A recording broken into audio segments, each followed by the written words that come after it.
লড়াই করব।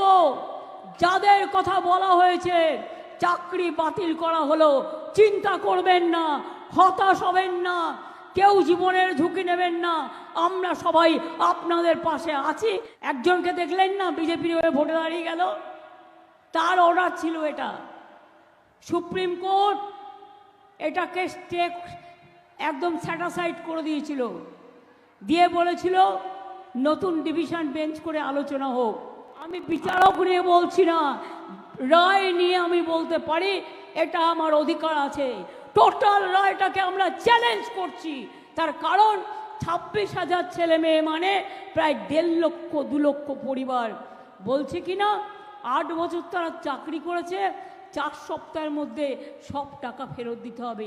Is it possible?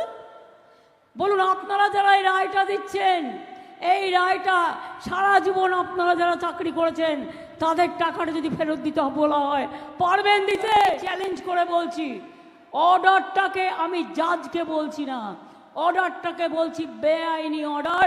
আমরা চিন্তা করবেন না শিক্ষক শিক্ষিকারা এবং ছাত্রছাত্রীরা,